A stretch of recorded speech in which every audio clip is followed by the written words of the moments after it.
Bani. Hadirin yang saya cintai, ada satu lagi pelajaran besar yang diwariskan oleh Gus Dur, yaitu beliau mampu membedakan mana kekuasaan dan mana kemanusiaan. Ya ayyuhalladzina amanu kunu qawwamina bil qisti syuhada'a lillah walau ala anfusikum awil walidaini wal aqrabin. Wahai orang-orang yang beriman, jadilah kamu penegak keadilan dan saksi karena Allah, walaupun kesaksian itu memberatkan dirimu sendiri, ibu bapakmu atau kerabatmu. Perintah ini ditujukan untuk semua orang yang beriman, bukan hanya kaum muslimin. Salah satu keputusan terbesar Gus Dur untuk menegakkan demokrasi di Indonesia adalah memisahkan kepolisian dari Tentara Nasional Indonesia. Sebuah langkah yang tidak mudah untuk dilakukan. Pada masa lalu, di bawah kekuasaan Orde Baru, tentara dan polisi berada dalam satu komando yang memberikan potensi penyalahgunaan kekuasaan dan represi terhadap masyarakat. Gus Dur dengan kejernihan pikirannya memahami bahwa untuk mewujudkan negara yang benar-benar demokratis, kita harus memastikan bahwa kepolisian menjadi institusi sipil yang berfungsi untuk melindungi rakyat, bukan sebagai alat kekuasaan yang menindas. Saat ini kita memberikan acungan jempol untuk Tentara Nasional Indonesia yang telah belajar dari kesalahan di masa lalu dan telah menerapkan disiplin diri yang sangat kuat untuk tidak lagi cawe-cawe dalam politik. Bahkan Presiden Prabowo Subianto terpilih melalui mekanisme demokrasi. Tetapi fenomena sebaliknya justru terjadi pada aparat kepolisian. Polisi yang seharusnya melindungi rakyat justru menjadi ancaman di masyarakat. Gama Rizkinata, siswa SMK 4 Semarang. Budiman Arisandi, warga Palangkaraya. Haryono, saksi pelapor yang saat ini malah dijadikan tersangka. Mereka adalah contoh-contoh kecil dari para korban abuse of power dari aparat kepolisian. Amnesty International mencatat bahwa sepanjang tahun 2024 saja ada 116 kasus kekerasan yang melibatkan polisi.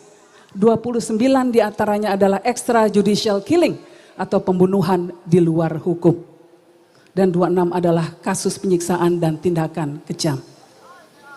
Saya ingin mengajak kita semua untuk merasakan sejenak apa yang Gus Dur rasakan.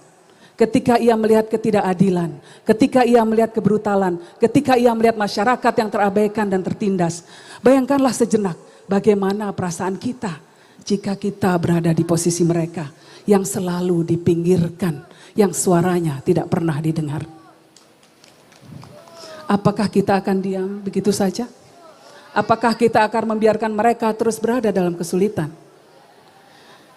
Kita tentu tidak setuju dengan wacana polisi dikembalikan posisinya menjadi di bawah TNI atau di bawah kementerian tertentu. Karena ini adalah sebuah hal yang diperjuangkan oleh Gus Dur untuk memastikan adanya alat dari masyarakat sipil, yaitu kepolisian.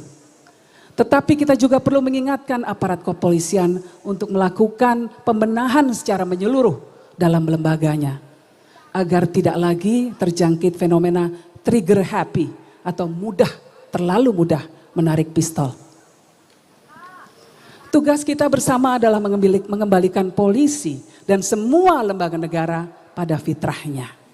Menjadi pelindung rakyat, bukan pelindung kepentingan segelintir orang belaka.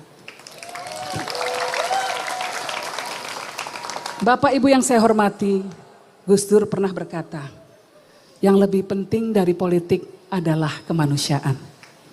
Pernyataan ini mengajarkan kepada kita semua bahwa segala keputusan, kebijakan, dan tindakan kita harus berlandaskan nurani. Sebab pada akhirnya nurani yang tajamlah yang akan membawa kita semua menuju jalan yang benar, menuju keadilan yang hakiki. Seperti alif yang menjadi petunjuk, semua ilmu yang kita miliki, semua kuasa yang kita pegang, semua harta yang kita nikmati hendaknya diarahkan menuju jalan ketuhanan.